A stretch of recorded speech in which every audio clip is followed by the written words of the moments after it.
Halo semuanya, kami dari kelompok 9. Pada video ini kami akan menerapkan prinsip berpikir kritis terhadap sebuah berita berjudul 7 prospek kerja jurusan Ilmu Komunikasi 2026. Ada CEO spesialis yang diterbitkan oleh Detik Sumbaksel pada tanggal 18 Januari 2026. Berita ini membahas berbagai peluang karir yang dapat ditempuh oleh lulusan ilmu komunikasi di era digital, seperti public relations specialist, brand strategis, copywriter, content creator, jurnalis, multimedia, CEO spesialis, dan social media manager.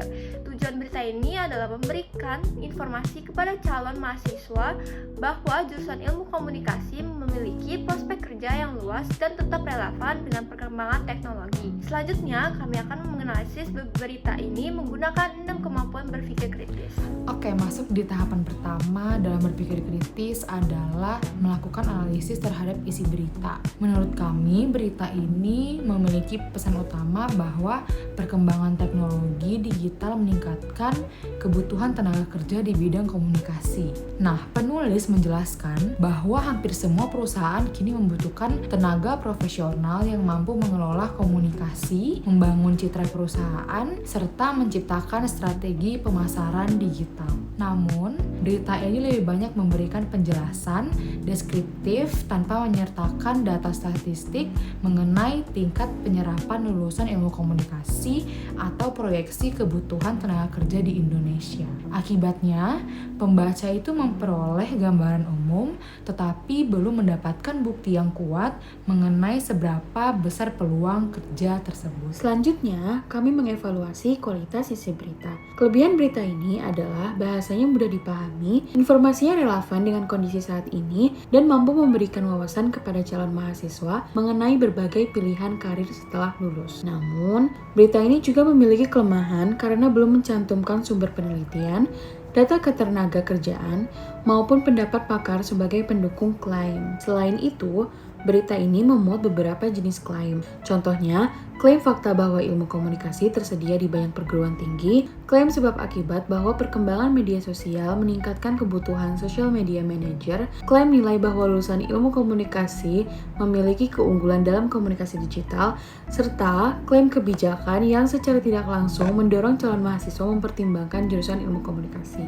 Berdasarkan berita tersebut, kami menyusun argumen sebagai berikut. Menurut kami, jurusan ilmu komunikasi memang memiliki prospek kerja yang baik, karena hampir seluruh perusahaan membutuhkan tenaga kerja yang mampu mengelola komunikasi dengan masyarakat. Transformasi digital membuat perusahaan harus aktif di media sosial untuk membuat citra positif dan juga menyampaikan informasi secara efektif. Oleh karena itu, profesi seperti public relation, content creator, SEO specialist, hingga social media manager semakin banyak dibutuhkan. Selain itu, kemampuan komunikasi, berpikir strategis, kreativitas, dan juga kerjasama yang dipelajari selama kuliah menjadi kompetensi yang relevan dengan kebutuhan dunia kerja saat ini. Meskipun demikian, terdapat beberapa sudut pandang lain yang perlu dipertimbangkan. Prospek kerja yang luas bukan berarti semua lulusan ilmu komunikasi akan mudah untuk memperoleh pekerjaan.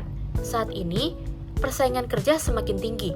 Bahkan, banyak tugas komunikasi yang mulai dibantu oleh teknologi artificial intelligence atau AI. Selain itu, perusahaan tidak hanya mencari lulusan berdasarkan jurusannya, tetapi mempertimbangkan pengalaman organisasi, portofolio, kemampuan digital marketing, analisis data, SEO, serta kemampuan menggunakan berbagai aplikasi digital. Dengan demikian, keberhasilan lulusan lebih ditentukan oleh kompetensi dan kemampuan beradaptasi daripada gelar yang dimiliki. Berikut adalah 5 contoh dari pola deduktif berdasarkan berita tersebut. Pertama, modus ponens. Jika dunia digital berkembang, maka kebutuhan social media manager meningkat. Dunia digital berkembang, jadi kebutuhan social media manager meningkat. Kedua, modus tollens. Jika perusahaan ingin membangun citra yang baik, maka perusahaan membutuhkan public relation. Perusahaan tidak membutuhkan public relation, maka dapat disimpulkan perusahaan tersebut tidak berfokus pada pembangunan citra. Ketiga, silogisme hipotesis. Jika media sosial berkembang, maka kebutuhan content creator meningkat. Jika kebutuhan content creator meningkat, maka peluang kerja kelulusan ilmu komunikasi bertambah. Jadi, jika media sosial berkembang, maka peluang kerja kelulusan ilmu komunikasi bertambah. Keempat, silogisme disjuntif. Lulusan ilmu komunikasi dapat bekerja sebagai PR atau SEO spesialis. seseorang bukan PR, maka ia dapat bekerja sebagai profesi SEO spesialis. Kelima, silogisme kategoris. Semua SEO spesialis membutuhkan kemampuan menulis. Sebagai lulusan ilmu komunikasi memiliki kemampuan menulis, maka sebagai lulusan ilmu komunikasi dapat menjadi SEO spesialis. Selanjutnya adalah contoh dari argumen induktif. Dari 7 profesi yang dijelaskan dalam berita, kita dapat melakukan generalisasi bahwa peluang kerja lulusan ilmu komunikasi itu cukup luas di era digital. Dan melalui hubungan sebab akibat, perkembangan media sosial menyebabkan meningkatnya kebutuhan tenaga komunikasi digital. Kemudian berdasarkan analogi, jika seorang dokter menjaga kesehatan masyarakat, maka lulusan ilmu komunikasi itu berperan menjaga kualitas komunikasi antara organisasi dengan publik. Selain itu, dengan melihatnya banyak perusahaan yang kini memiliki divisi media sosial, digital marketing, dan public relation, kita dapat memprediksi bahwa kebutuhan lulusan ilmu komunikasi itu masih akan terus meningkat pada masa depan. Untuk yang terakhir, kami menganalisis kesesatan berpikir dalam berita ini. Pertama adalah hasty generalization, yaitu menganggap semua lulusan ilmu komunikasi cocok menjadi SEO spesialis. Padahal profesi tersebut membutuhkan keterampilan teknis tambahan. Yang kedua adalah appeal to popularity, yaitu memberikan kesan bahwa karena media sosial sedang berkembang, maka seluruh profesi digital pasti lebih menjanjikan. Padahal, popularitas suatu bidang tidak menjamin semua orang akan mudah memperoleh pekerjaan. Yang ketiga adalah oversimplification. Karena berita seolah-olah menggambarkan bahwa kemampuan komunikasi saja sudah cukup untuk bekerja di dunia digital. Padahal, perusahaan juga membutuhkan kemampuan teknis, seperti SEO, analisis data, penggunaan AI, dan juga digital marketing.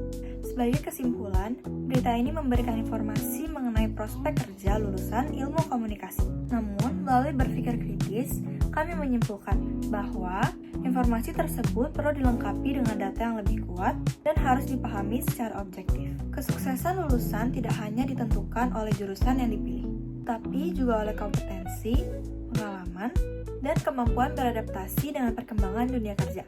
Sekian dari kami, terima kasih.